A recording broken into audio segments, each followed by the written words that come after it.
Boa noite, amigos e amigas. No outro vídeo, nós conversamos sobre a questão da vida após a morte. Colocamos que no universo relativo nós não temos como ficar no plano das certezas, mas no plano das hipóteses, onde evidentemente os diálogos podem ser formulados. E neste caso, sendo os diálogos formulados, significa que a posição fanática, dogmática, deixa de existir. Então, essa proposta é uma proposta que eu chamo de o primeiro plano do despertar da consciência. Hoje, vamos tratar de um assunto, ainda dentro do prisma sobre a história da vida depois da morte, que é o tema da reencarnação. Vejam só, o tema da reencarnação é um tema tão antigo quanto o tema da sobrevivência ou não depois da morte física, da consciência ou da alma. Nós vamos levantar aqui questões, evidentemente não do ponto de vista religioso, muito embora é importante frisar que até o ano de 385, quando foi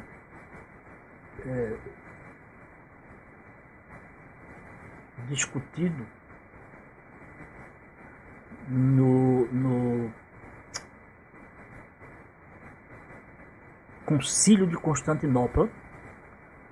Lá no Concílio de Constantinopla, o termo reencarnação, que era um termo corrente nas doutrinas cristãs, foi substituído e aí foi tirado do cânone. Mas no Ocidente, até lá então, temas como esse eram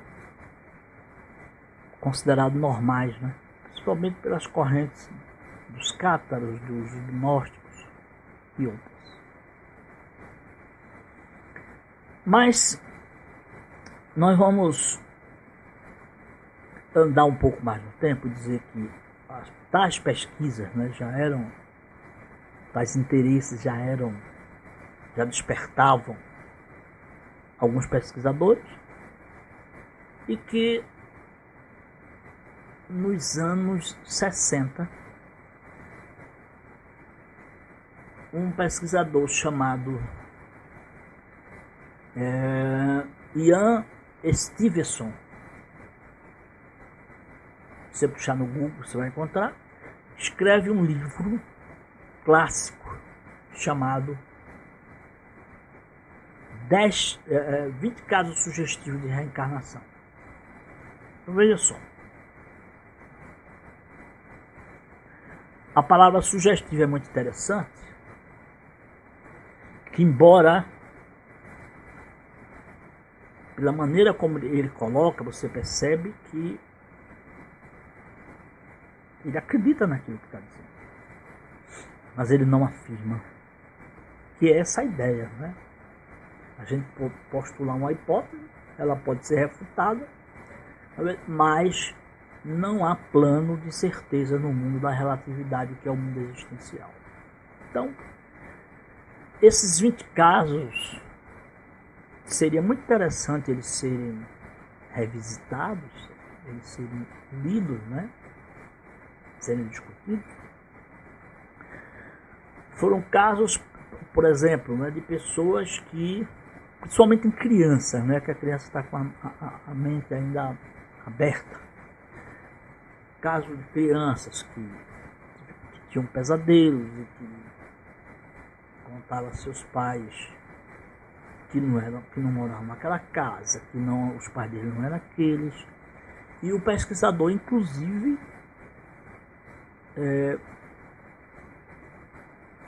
ia conferir o que a criança estava dizendo em outro país, às vezes em outro continente. Ele ia conferir e os dados geralmente batiam. Nesse caso, do que ele pesquisava desses 20 casos sugestivos. Inclusive, um deles, não é? Tem um que ele troca todas as pessoas e apresenta a criança, e a criança desfaz o que ele trocou, porque ele trocou propositadamente de forma equivocada, e a criança reconhece cada um. Então, o que temos aqui? A questão, para haver reencarnação, é preciso a gente discutir a questão da continuidade, quer dizer, da estabilidade da consciência não vinculada ao corpo físico. Esse é o primeiro ponto. O segundo ponto é que, mesmo a personalidade desaparecendo, algo como memória, como lembrança, fica impregnada na individualidade. E a individualidade é muito mais do que a personalidade. São soma dessas memórias, mas não somente a soma dessas memórias. É acompanhada por uma centelha,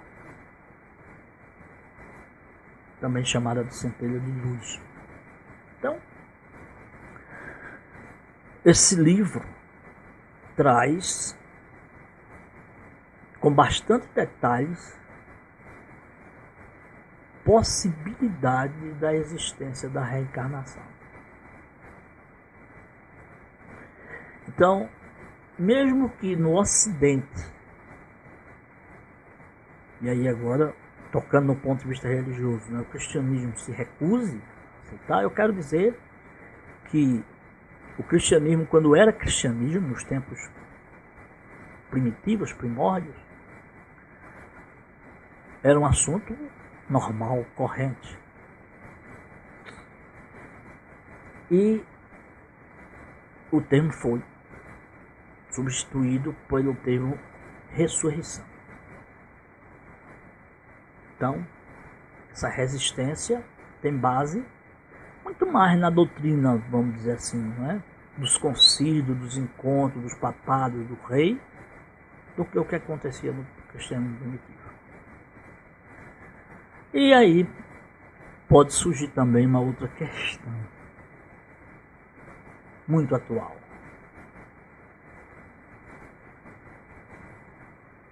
É válido? Ou qual é a posição que temos sobre a chamada terapia de vidas passadas? É um tema extremamente atual, contemporâneo, utilizado. Eu quero lembrar alguns detalhes que aconteciam com esses eventos, que era a criança se lembrava espontaneamente, ou mesmo a criança tinha sonhos, tinha pesadelos, ficava se lembrando espontaneamente de outras passagens da sua vida, passagens referentes a vidas passadas, mas sempre havia algo de incomodativo, havia um X na questão. Então, respondendo e atualizando.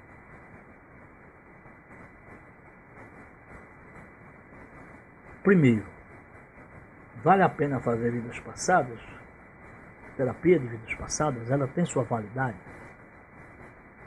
Essa questão é muito difícil de ser respondida.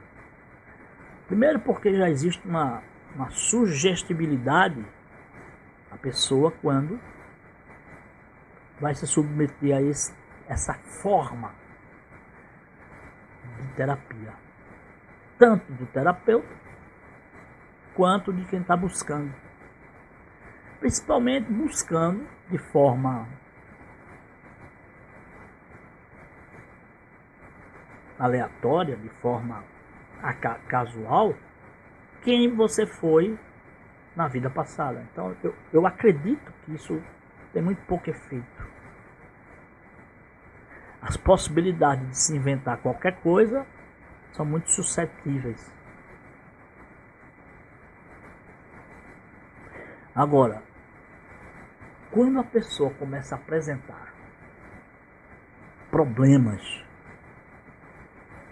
traumas, até determinadas dores que a pessoa não consegue compreender, determinada sensação de sufocamento ou outras situações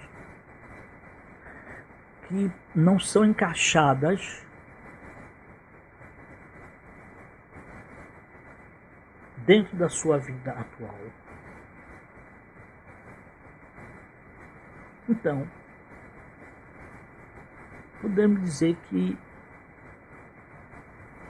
é possível dar uma passagem lá pelas terapias de vida passada.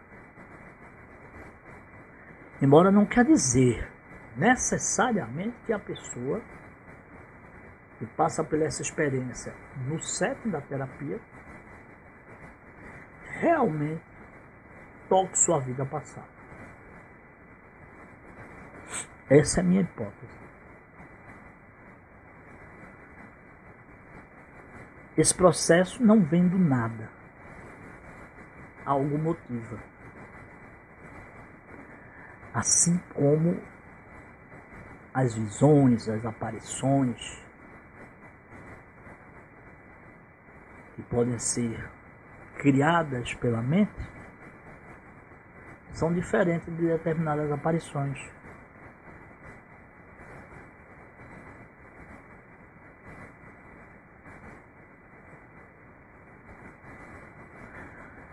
Outra coisa, geralmente, que é muito,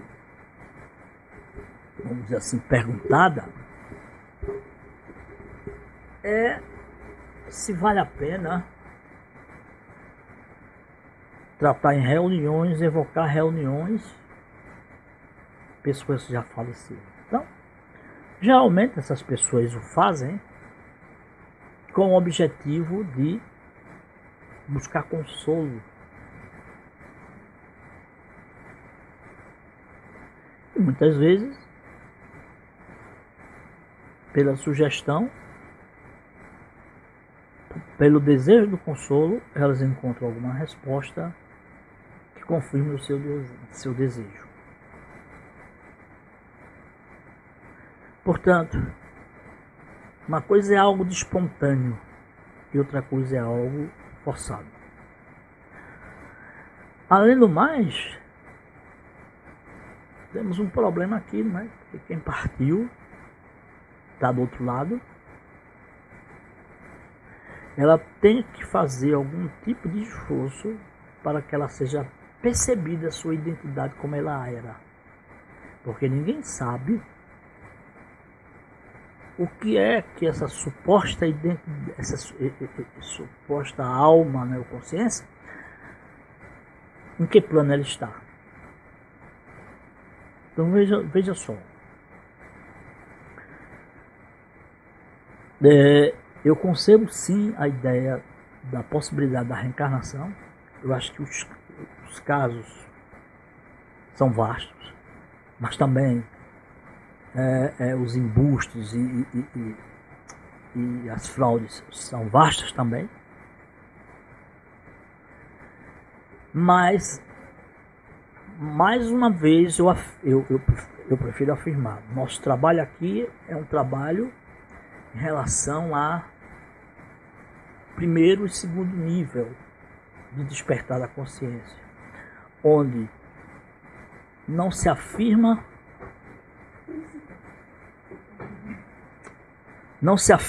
e não se nega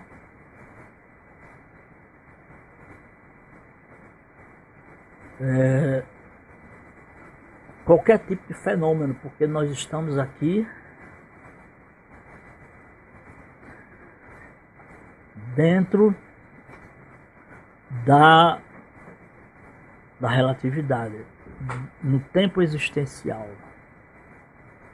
Mas nós podemos sim levantar algumas hipóteses. Hipóteses a ser discutidas e dialogadas, e não hipóteses dogmáticas. Nesse sentido, ninguém tem a palavra final. Filosofia, ciência, religião, experiência empírica, e por aí. Então, é essa a nossa...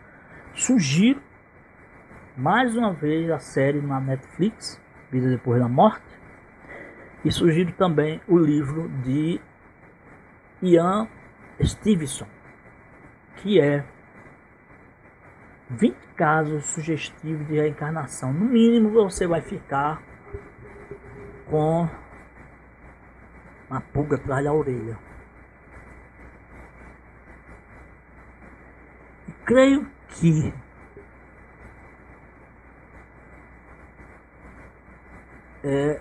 esses trabalhos que são feitos pelos pesquisadores atuais, que são muitos, não só no nível da reencarnação, eles nos dão ajuda.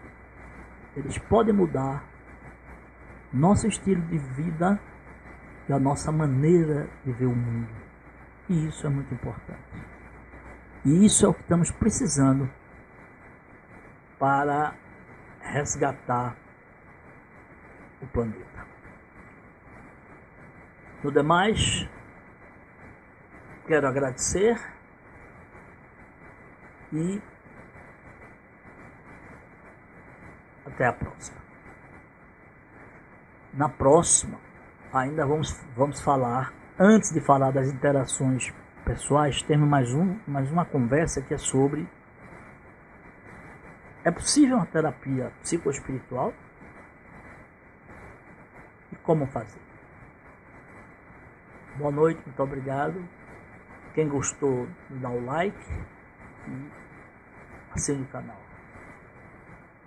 Até a próxima.